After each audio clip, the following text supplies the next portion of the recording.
How's everybody doing? It's been the middle of the week. It's actually July the 23rd, 2025. Just to give you a little update, it's been so far, so my vacation time's been so far so good. Okay, can't really complain. We're expecting, actually, I actually was actually outside today. Uh, Besides just going out for a small drive, just to get just to get out of the house, which is not a big super deal. But I've also just had to get the actual lawn done outside, both the front and back,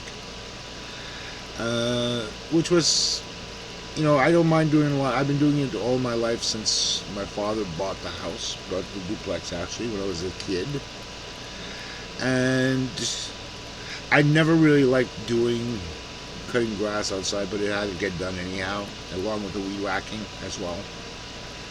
And since my father's no longer here, so I'm the only one who can do it. So I ended up doing it anyhow to get it done and over with, so that way it's done for the week, for this week, until I get my other vacation, which is going to be with at the end of the next month. So I'm going to get that done then, hopefully, because the thing tends to go like wildfire. I was never into cutting grass, but it always looked like I was the one ending up doing it anyhow, at any rate, so might as well just get it done and over with. Weed whacking was easy, since now I love my Roby stuff, and I love using it without hearing any complaints saying how bad it is from some people. One of them was my father. I never saw why people. I don't see, like, if you treat it too well, it gets you a long way. So long as you know how to do it and you don't abuse the living daylights out of it. And that's what some people did, is that they break tools purposely so they get a new one or something else different, because they don't know how to treat your tools. And me, I know how to treat my tools, and they last long. Even if I do it a little bit slower than normal, and it just take my time, get the thing done, it cuts, it does a straight job, and it works. So anyways, that's what I was saying. So I ended up getting the grass done, getting that done, and because of the stinker of the day today, it's a high of 26 degrees Celsius. For those who are using Fahrenheit, please check it up. If you have a cellular phone that has a little built-in calculator, go use that. There's a temperature conversion rate going from Celsius to Fahrenheit and Fahrenheit to Celsius.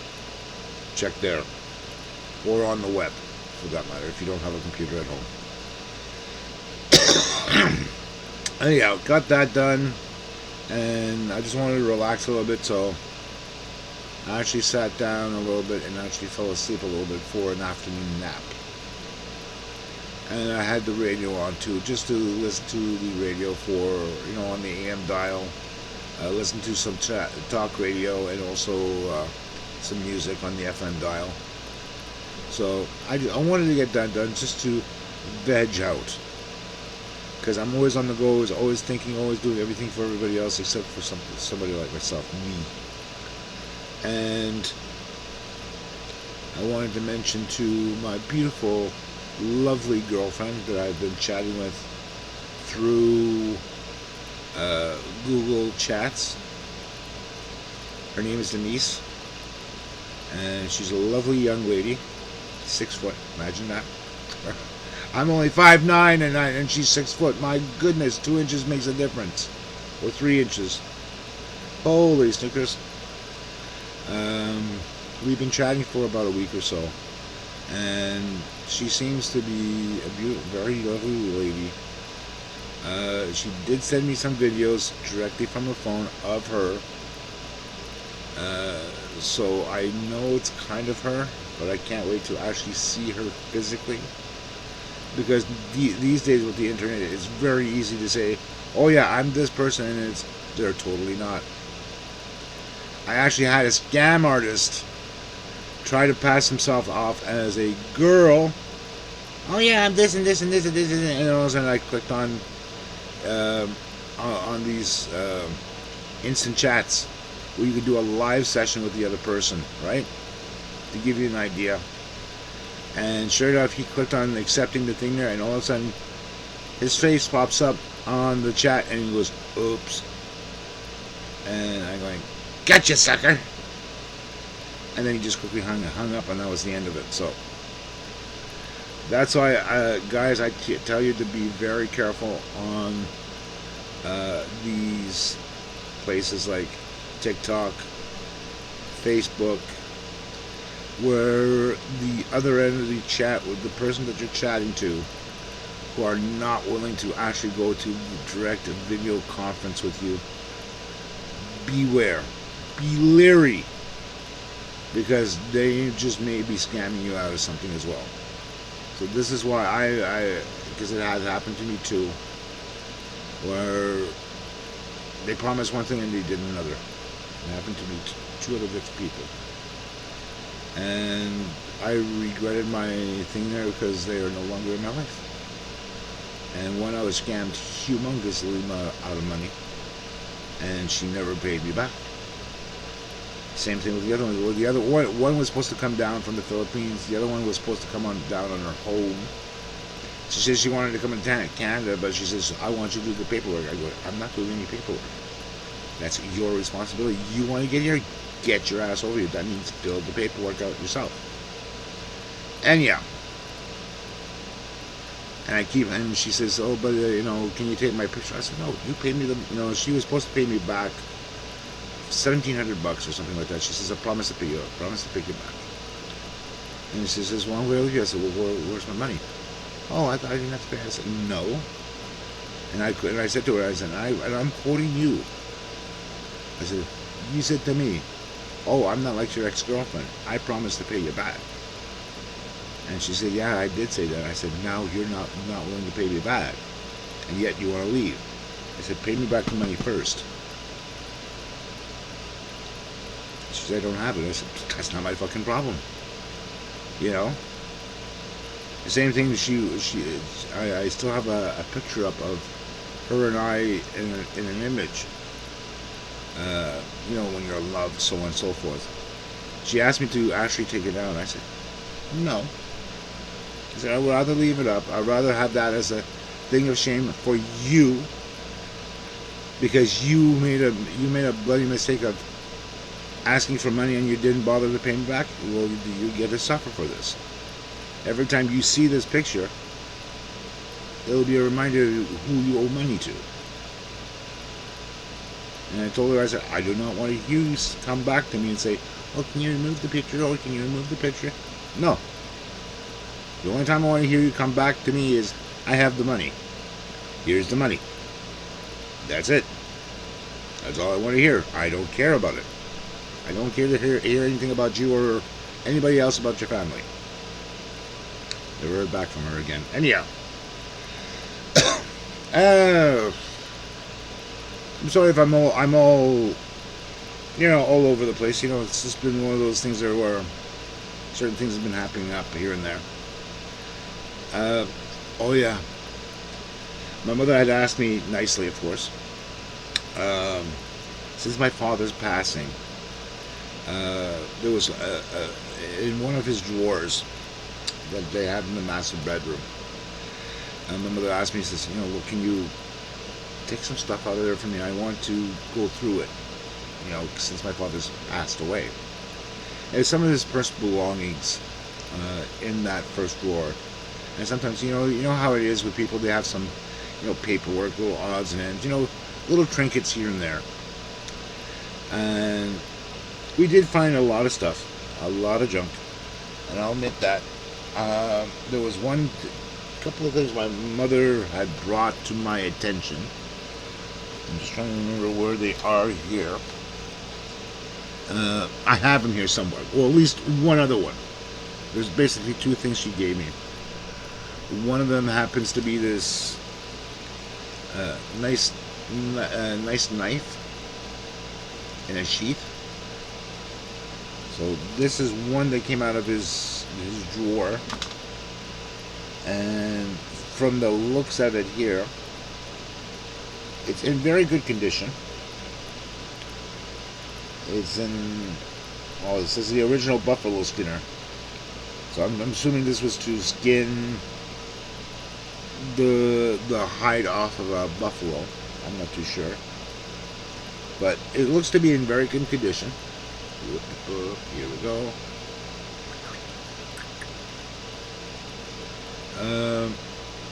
The knife is very solid, but the blade itself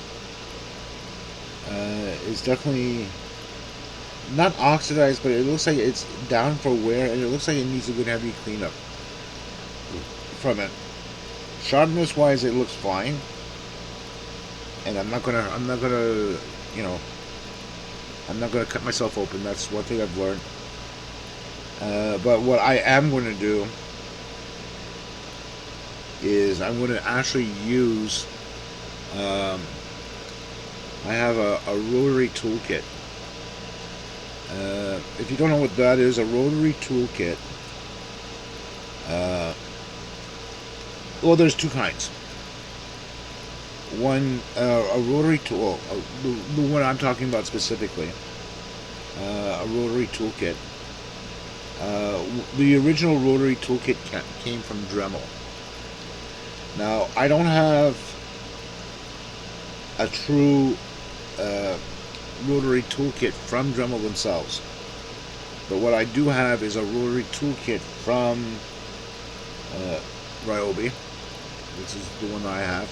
It's a station one, and I did buy that, and I also bought some extra assortment of things for it, which happens to be like extra small wire wheels, small cutters, grinding things for grinding the blade, like to make it sharp and all that.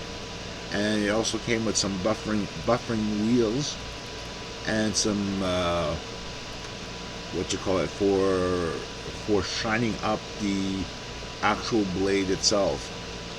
Because usually at this point in time, when you get